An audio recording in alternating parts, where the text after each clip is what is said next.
Karnataka high court ने जुमे के रोज़ वज़ीर आला सिद्धरामैया के खिलाफ मूड़ा बदगुमानी केस की तहकीकात से CBI को मुंतकिल करने की दरख्वास्त मुस्तरद कर दी। जस्टिस M नागप्रसन्ना ने फैसला दिया कि कर्नाटक लोकायुक्त पुलिस एक खुद मुख्तार इदारा है और गैर जानिबदाराना तहकीकात करने की मुकम्मल सलाहियत भी रखता है।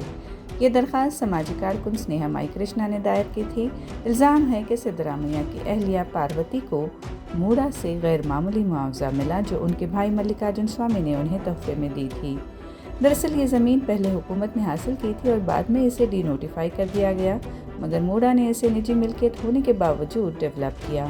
पार्वती ने मुआवजे के तौर पर 50-50 स्कीम के तहत असल ज़मीन से कहीं ज़्यादा कीमत के 14 प्लॉट्स हासिल किए। समाजी कारकुन TJ अब्राहम, स्नेहा माई कृष्णा और प्रदीप कुमार SP की शिकायत के बाद कर्नाटक के गवर्नर थावरचंद गहलोत ने 26 जुलाई 2024 को सिद्धरामैया के खिलाफ बदगुमानी का मुकदमा दर्ज करने की मंजूरी दी। हाई कोर्ट ने 24 सितंबर को उनकी अर्जी मुस्तरद कर दी और जस्टिस BS पाटिल की सरबराही में लोकायुक्ता ने 27 सितंबर को FIR दर्ज की। FIR के बाद कृष्णा ने CBI से तहकीकात कराने की दरख्वास्त दी, इस दलील के साथ कि लोकायुक्ता एक रियासती एजेंसी है, वो गैर जानिबदाराना तहकीकात नहीं कर सकती। उनके वकील सीनियर एडवोकेट मनिंदर सिंह ने कहा कि अवाम के एतमाद के लिए आज़ादाना तहकीकात ज़रूरी हैं, लेकिन रियासत और सिद्धरामैया के सीनियर वकला कपिल सिब्बल और डॉक्टर अभिषेक मानु संघवी ने बहस की कि लोकायुक्ता को अपने कानून के सेक्शन 7 के तहत वज़ीर आला की तहकीकात का मुकम्मल इख्तियार हासिल है। संघवी ने मज़ीद कहा कि कृष्णा को पहले तो लोकायुक्ता पर एतमाद था, मगर FIR दर्ज होने के फ़ौरन बाद उन्होंने अपना मौक़िफ़ तब्दील कर लिया है। हाई कोर्ट ने फैसला दिया कि लोकायुक्ता की खुद मुख्तारी पर सवाल उठाने की कोई बुनियाद नहीं है और CBI तहकीकात की दरख्वास्त मुस्तरद कर दी। इस केस की तहकीकात लोकायुक्ता ही जारी रखेगी। ಒಂದು ಏಜೆನ್ಸಿ ಆಗಲೇ ಲೋಕಾಯುಕ್ತ ಇನ್ವೆಸ್ಟಿಗೇಷನ್ ಮಾಡಿದೆ, ಅದಾದಮೇಲೆ EDನೂ ಮಾಡಿದೆ, ಇನ್ನೊಂದು 3ನೇ ಏಜೆನ್ಸಿಗೆ ಯಾಕೆ ಕೊಟ್ಬಿಡ್ತಾರೆ? ಆ ಥರ ಕೊಡೋಕ್ಕೆ ಅವಕಾಶ ಇಲ್ಲ, ಬೇಕಾದಷ್ಟು ಜಡ್ಜ್ಮೆಂಟ್ಗಳಿದೆ. ನಾನು ಅದಕ್ಕೋಸ್ಕರ ಬಡದಾಡ್ತಾ ಇದ್ದೀನಿ.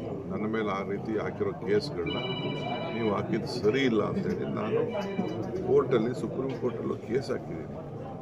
ಓನ್ಲಿ ಒನ್ ಏಜೆನ್ಸಿ ಮಾಡ್ಬೋದು, ಡ್ಯುಯಲ್ ಇನ್ವೆಸ್ಟಿಗೇಷನ್ ಮಾಡಲಿಕ್ಕೆ ಸಾಧ್ಯ ಇಲ್ಲ ಅಂತ ನಾನು ಹೇಳಿದೆ.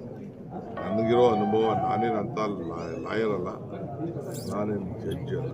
ನನಗೆ ಗೊತ್ತಿರೋವಂಥದ್ದು ನಾನೊಬ್ಬ ಆರೋಪ ಸ್ಥಾನದಲ್ಲಿ ಇದ್ಕೊಂಡು ನಾನು ನ್ಯಾಯಾಲಯದಲ್ಲಿ ಫೈಟ್ ಮಾಡ್ತೀನಿ. ನಮ್ಮ ಅರ್ಜಿ ವಜಾ ಆಗಿದೆ ಅಂತ ತಿಳಿದು ಬಂದಿದೆ. ಸೊ ನಮ್ಮ ಹೋರಾಟದಲ್ಲಿ ಒಂದು ಹಿನ್ನಡೆ ಆಗಿದೆ ಅಂತ ಹೇಳ್ಬೋದು. ಆದರೆ ಇದರಿಂದ ವಿಚಲಿತನಾಗುವಂಥ ಅಥವಾ ಹೋರಾಟದ ಹಿಂದೆ ಸರಿಯುವಂಥ ಯಾವುದೇ ಪ್ರಶ್ನೆ ಇಲ್ಲ. ಸೊ ನಮ್ಮ ಹೋರಾಟವನ್ನು ನಾವು ಮುಂದುವರ್ತೀವಿ. ಅಂದರೆ ಮೊನ್ನೆ ಸರ್ವೋಚ್ಚ ನ್ಯಾಯಾಲಯದಲ್ಲಿ ಒಂದು ಮೇಲ್ಮನವಿ ಸಲ್ಲಿಸಿ ಈ ಪ್ರಕರಣ CBIಗೆ ಕೊಡಿಸುವಂಥ ಪ್ರಯತ್ನವನ್ನು ನಾವು ಮುಂದುವರ್ಸ್ಕೊಂಡು ಹೋಗ್ತೀವಿ.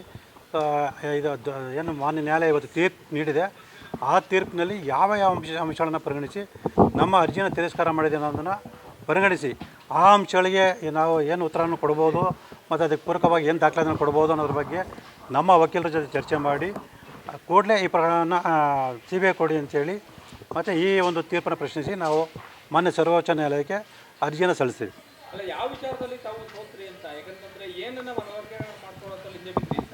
ಸರ್, ನಾವು ಮನವರಿಕೆ ಮಾಡಿಕೊಡಿದ್ವಿ. ಏನು ಲೋಕಾಯುಕ್ತರು ಆರೋಪಗಳ ಜೊತೆ ಶಾಮೀಲಾಗಿ ತನಿಖೆಯನ್ನು ನಿಷ್ಪಕ್ಷಪಾತ ತನಿಖೆ ನಡೆಸಿಲ್ಲ ಅಂತೇಳಿ. ಆದರೆ ಮಾನ್ಯ ನ್ಯಾಯಾಲಯ ಯಾವ ಒಂದು ಅಂಶಗಳನ್ನು ಪರಿಗಣಿಸಿದೆ ಅನ್ನೋದು ಆ ತೀರ್ಪು ನೋಡಿದ ನಂತರ ನಮ್ಗೆ ಗೊತ್ತಾಗುತ್ತೆ. ಅದಾದ ನಂತರ ನಾವು ಈ ಪ್ರಕರಣ CBIಗೆ ಕೊಡಿಸುವಂಥ ಪ್ರಯತ್ನ ಖಂಡಿತವೂ ನಾವು ಮಾಡೇ ಮಾಡ್ತೀವಿ.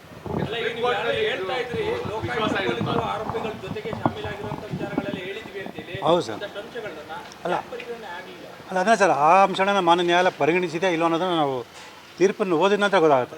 ಸೊ ಯಾಕೆಂದರೆ ಈಗಾಗಲೇ ಸಾಕಷ್ಟು ಹೇಳಿದ ಹಾಗೆ ಲೋಕಾಯುಕ್ತ ಅಧಿಕಾರಿಗಳು ನಾವು ದೂರು ಕೊಡೋಕ್ಕಿಂತ ಮುಂಚೆನೇ ಸ್ವಯಂ ಪ್ರೇರಿತ ದೂರನ್ನು ದಾಖಲು ಮಾಡಿಕೊಂಡು ಆ ಸರ್ಚ್ ವಾರೆಂಟ್ ಕೂಡ ಪಡೆದಂಥ ಸಂದರ್ಭದಲ್ಲಿ ಆ ವಿಚಾರವನ್ನು ನಗರಾಭಿವೃದ್ಧಿ ಸಚಿವ ಬೈರತಿ ಸುರೇಶ್ ಅವರಿಗೆ ತಿಳಿಸಿದ್ದು ಮತ್ತು ಆ ಕೂಡಲೇ ಬೈರತಿ ಸುರೇಶ್ ಅವರು ಹೆಲಿಕಾಪ್ಟರ್ಲ್ಲಿ ಬಂದು 140 ಕಡತಗಳನ್ನು ತೊಗೊಂಡೋಗಿರೋಂಥದ್ದು. ಈ ಒಂದು ಹಿನ್ನೆಲೆಯಲ್ಲಿ ಲೋಕಾಯುಕ್ತರು ತನಿಖೆಯನ್ನು ಮುಂದುವರಿಸುತ್ತೆ, ಆ ಅರ್ಜಿಯನ್ನು ಮುಕ್ತಾಯ ಮಾಡಿರುವಂಥದ್ದು ಈ ಎಲ್ಲವನ್ನು ಕೂಡ ಮಾನ್ಯ ನ್ಯಾಯಾಲಯ ಗಮನಕ್ಕೆ ತಂದಿದ್ವಿ. ಅದ್ರ ಜೊತೆಗೆ ಸಿದ್ದರಾಮಯ್ಯ ವಿಚಾರಣೆ ಒಳಪಡಿಸೋ ಸಂದರ್ಭ ಅಂದರೆ ವಿಚಾರಣೆ ಒಳಪಡಿಸುವಂಥ ಸಮಯವನ್ನು ತನಿಖಾಧಿಕಾರಿ ನಿಗದಿ ಮಾಡಿದ್ದು, ಆದರೆ ವಿಚಾರಣೆಯಿಂದ ಹೊರಗೋಗುವಂಥ ಸಮಯವನ್ನು ಸಿದ್ದರಾಮಯ್ಯ ನಿಗದಿ ಮಾಡಿದಂಥದ್ದು. ಇದೆಲ್ಲವನ್ನು ಕೂಡ ನಾವು ಮಾನ್ಯ ನ್ಯಾಯಾಲಯ ಗಮನಕ್ಕೆ ತಂದಿವಿ. ಆದರೆ ಮಾನ್ಯ ನ್ಯಾಯಾಲಯ ಏನು ಲೋಕಾಯುಕ್ತವರು ಏನು ವರದಿಗಳು ಕೊಟ್ಟಿದ್ದಾರೆ ಆ ವರದಿಗಳನ್ನು ಆಧರಿಸಿ ಬಹುಶಃ ಸರಿಯಾದ ನಿಟ್ಟಿನಲ್ಲಿ ತನಿಖೆ ನಡೀತಾ ಇದೆ ಅನ್ನೋ ಒಂದು ಹಿನ್ನೆಲೆಯಲ್ಲಿ ಈ ತೀರ್ಪನ್ನು ಕೊಟ್ಟಿರ್ಬೋದು ಅಂತ ಅನಿಸುತ್ತೆ. ಸೊ ಹಾಗಾಗಿ ಆ ತೀರ್ಪನ್ನು ಪಡೆದ ನಂತರ ಅದರಲ್ಲಿರ್ತಕ್ಕಂಥ ಲೋಪದೋಷವನ್ನು ಗುರುತಿಸಿ ಸೊ ಮಾನ್ಯ ಸರ್ವೋಚ್ಚ ನ್ಯಾಯಾಲಯಕ್ಕೆ ನಾವು ಕೂಡಲೇ ಮೇಲ್ಮನೆ ಸಲ್ಲಿಸ್ತೀವಿ. ನಾವು ಇದನ್ನು ಎಕ್ಸ್ಪೆಕ್ಟ್ ಮಾಡಿದ್ದು, ಯಾಕೆಂದರೆ ಇದರಲ್ಲಿ CBI ಕೊಡ್ತಕ್ಕಂಥ ಅಂಶ ಏನು ಇರಲಿಕ್ಕಿಲ್ಲ ಅನ್ನೋದು ಒಂದು. ಜೊತೆಗೆ ಲೋಕಾಯುಕ್ತ ಸಂಸ್ಥೆ ಏನು ಇನ್ವೆಸ್ಟಿಗೇಷನ್ ಮಾಡ್ತಾ ಇದೆ ಅದರ ಮೇಲೆ ಕೂಡ ಒಂದಿಷ್ಟು ಫೇತ್ ಇರಬೇಕು ಅನ್ನೋದು. ಅಲ್ಲಿ ನಾವು ಇಂಥ ಸಂದರ್ಭದಲ್ಲಿ ಒಂದು ಇನ್ಸ್ಟಿಟ್ಯೂಷನನ್ನು ಮಾಡಿದ ಮೇಲೆ ಆ ಇನ್ಸ್ಟಿಟ್ಯೂಷನ್ ಮೇಲೆ ಒಂದಿಷ್ಟು ವಿಶ್ವಾಸ ಬೇಕಲ್ವಾ. ಹಾಗಾಗಿ ಲೋಕಾಯುಕ್ತ ಸಂಸ್ಥೆಯ ಮೇಲೆ ಕೋರ್ಟು ವಿಶ್ವಾಸವನ್ನು ಇಟ್ಟು ಈ ರೀತಿ ಆದೇಶ ಮಾಡಿದ್ದಾರೆ ಅಂತೇಳಿ ನಾನು ಹೇಳ್ಬೋದು. ಬಟ್ ಈಗ ಮಧ್ಯಂತರ ವರದಿಯನ್ನು ಹೈಕೋರ್ಟ್ ಅಂದ್ರೆ ತನಿಖೆ ಸರಿಯಾಗಿ ಆಗಿದೆ ಅನ್ನುವಂತ ಅರ್ಥನ ಸರ್ ಇದು ಅಂತ? ಯಾಕಂದ್ರೆ ಅಲ್ಲ, ಅವರು ಆ ದೃಷ್ಟಿಯಿಂದನೇ ಹೇಳಿರ್ತಾರೆ. ನೀವು ಯಾವ ರೀತಿ ಲೋಕಾಯುಕ್ತ ವರದಿ ಸರಿ ಇಲ್ಲ ಅಂತ ಹೇಳೋದಕ್ಕಾಗುತ್ತೆ? ನೀವು ಏನು ಸರಿ ಇಲ್ಲ ಅಂತ ಹೇಳೋದಕ್ಕೆ ಏನಿದೆ ಅಂತ ಅನ್ನೋ ಅರ್ಥ ಇದು. ಹಾಗಾಗಿ ಇದು ಒಳ್ಳೆಯ ತೀರ್ಮಾನ ಅಂತ ಹೇಳಿ ನನಗೆ ಅನ್ಸುತ್ತೆ. ಸುಪ್ರೀಂ ಕೋರ್ಟ್ ಅವರು ಹೋಗ್ಲೇ ನಮ್ಮ ಲೀಗಲ್ ಡಿಪಾರ್ಟ್ಮೆಂಟ್ ಅವರು ಕೂಡ ಅದನ್ನ ಪರಿಶೀಲನೆ ಮಾಡಿ ಅದಕ್ಕೆ ಏನು ಉತ್ತರ ಮಾಡಬೇಕು ಮಾಡ್ತಾರೆ. आज उच्च न्यायालय ने जो रिट फाइल हुआ था CBI को ये इन्वेस्टिगेशन करने के लिए जो पूछ रहे थे, उस रिट पिटिशन को डिसमिस किया है. हमारा कर्नाटका का उच्च न्यायालय ने कहा है कि लोकायुक्त जो ये इन्वेस्टिगेशन कर रहे हैं वो स्वतंत्र संस्था है और जो उन्होंने अब तक जो तनिखा किया है वो पारदर्शक तरह से हुआ है. और तीसरा बहुमुख्य ये है कि इस प्रकरण में ऐसा कोई भी अंश नहीं है जो इसको CBI तरीके के लिए ट्रांसफ़र करने के लिए ज़रूरत है. जो सर्वोच्च न्यायालय और हमारा न्यायालय ने जो आदेश दिया है इससे पहले, उसके आधार पर इसको हम CBI को हस्तांतर नहीं कर सकते और रिट पिटिशन को वजह किया. ಮೈಸೂರಿನ ಮೂಡ ಪ್ರಕರಣದಲ್ಲಿ ಸಾಮಾಜಿಕ ಕಾರ್ಯಕರ್ತ ಸ್ನೇಹಮಯಿ ಕೃಷ್ಣ ಅವರು ರಾಜ್ಯ ಉಚ್ಚ ನ್ಯಾಯಾಲಯದಲ್ಲಿ ಏನು ಈ ಸಂಪೂರ್ಣ ಪ್ರಕರಣವನ್ನು CBI ತನಿಖೆಗೆ ವಹಿಸಬೇಕು ಅನ್ನುವ ಅರ್ಜಿಯನ್ನು ಅವ್ರು ಹಾಕಿದ್ರು.